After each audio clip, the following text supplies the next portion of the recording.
ছাত্ৰ-ছাত্ৰীসকল আজি আলোচনা কৰিম ক্লাছ 9 ৰ অনুশীলনী 2.3 ৰ 2 নম্বৰ প্ৰশ্ন পৰা ইয়াৰ আগৰ ভিডিঅ'ত একৰ কেইটা আলোচনা কৰিছো 2 নম্বৰ প্ৰশ্নত কৈছে x³ - ax² + 6xa - a কি কৈছে x - a ৰে হৰণ কৰিলে পোৱা ভাগশেষ ওলোৱা এটো বহুপদক x - a ৰে হৰণ কৰি ভাগশেষটো ওলাব লাগে তে বহুপদটো দিয়া আছে এতিয়া আমি ধৰা হল p of x to ধৰি লম পলিনোমিয়েল বহুপদ x³ বাকিখিনি এখানে লিখিম x³ ax² +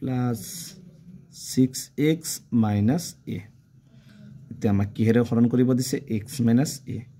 এতিয়া x - a এৰ প্ৰথমে শূন্যটো ধৰি লম কিমান হ'ব x - a = 0 বা x = মাইনাস আছে সমানচিহ্ন বনালে কি হ'ব প্লাস x এর মানটো কিমান পাইছো a এতেকে p of x মানে কিমান পাব পাৰিম a সমান xq মানে a মানে x মানে a eq minus a পূৰণ x এৰ লগত a এৰ লগত x² টো পূৰণ হৈছে x² x মানে কিমান a এৰ উপৰত কি হ'ব স্কয়ার প্লাস 6 into x মানে কিমান a minus a e cube minus এর লগত a স্কয়ার পূরণ করলে কি হবে a cube তারমানে দুটা আছে এটা তিনটা হবে প্লাস 6 এর লগত a পূরণ করলে 6a minus a এটো প্লাস a cube এটো মাইনাস a cube ক্যান্সেল তার পিছত কি থাকলে 6টা a প্লাস এটা a মাইনাস 6টা এর পর এটা a বাদ দিলে কি থাকিব 5টা a এটো হইছে 2 নম্বৰটোৰ आंसर গতিকে আমাৰ ভাগশেষ কিমানটো পাইছো 5 এটো হইছে 2 নম্বৰটোৰ आंसर 3 নম্বৰ প্ৰশ্ন দিছে 7 + 3x³ + 7x ৰ এটা উৎপাদক হয় নে নহয় পৰীক্ষা কৰা তাৰ মানে এইটো দি এইটোক যদি হৰণ কৰি আমি উৎপাদকখিনি পাও তেতিয়া হলে 0 ওলাই তেতিয়া হ'ব কি এটো উৎপাদক হয় এটোৰে হৰণ কৰাৰ পিছত যদি 0 ওলাই এটো উৎপাদক হয় প্রথমে দিয়া আছে 7 + 3x, 3x³ + 7x গতিকে আমি বহুপদটো প্ৰথমে ধৰি লও ধৰা হল p of x equal কি হ'ব 3x³ + 7x এটোৰ শূন্য লৈ লও 7 + 3x = 0 বা 3x টো ৰাখিম 7 টো প্লাস আছে সমানচিহ্ন হফালে নিলে কি হ'ব মাইনাস x টো ৰাখিম x এৰ লগত 3 টো কি আছে পূৰণ সমানচিহ্নৰ হফালে নিলে কি হ'ব হৰণ ইফালে আছে -7 x এৰ মানটো কিমান পাইছো -7/3 প্ৰথমে দিয়া আছিল তেকে p of x মানে কি লিখিব পাৰিম -7/3 সমান 3 into x³ x মানে কিমান -7/3 whole cube plus 7x x মানে -7/3 তিনি পূরণ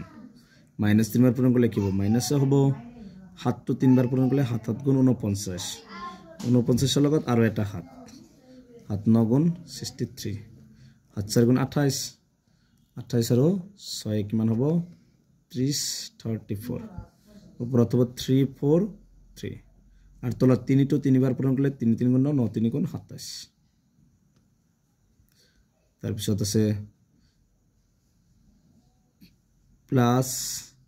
7 কি হ'ব প্লাসে মাইনাসে মাইনাস 7 × 49 আর তলত কিমান আছে 3 সবা এটো কি হ'ব মাইনাস হ'ব 3 এর লগত এটো পূরণ হ'ব উপৰটো তলত আছে 27 3 3 × 9 3 4 × 12 3 3 × 9 9 1 10 -49/3 27 আৰু 3 ৰ লহাগু কিমান হ'ব 27 হ'ব 27 দি 27ক একবাৰ একৰ লগত এখিনি পূৰণ লিখিনি হ'ব -7 দিবা 1029 3 দি 27ক 9 বাৰ 9 লগত 49 টো পূৰণ কৰিবা 9 9 × 81 8 4 × 36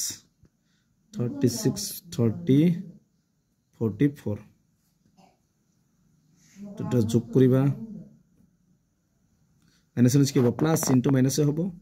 গতিকে 1024 প্লাস 6 সরি কিমান হ'ব -1465 আৰু তলত আছে 27 গতিকে এইটো ভাগশেষটো যেহেতু শূন্য হোৱা নাই গতিকে এইটো উৎপাদক নহয় বুলি লিখিবা যদি শূন্য ওলায় তেতিয়া এইটো উৎপাদক হয় এইটো হৈছে 3 নম্বৰটোৰ এনসাৰ ঠিক আজিৰ ভিডিঅ'ত 2 আৰু 3 নম্বৰটো আলোচনা কৰিছো ইয়াৰ পিছত 4 নম্বৰৰ পৰা আলোচনা কৰিম গতিকে আজিৰ ভিডিঅ'টো এইখিনি তোমালোকে ভিডিঅ'টো লাইক কৰিবা আৰু চেনেলটো সাবস্ক্ৰাইব কৰিবা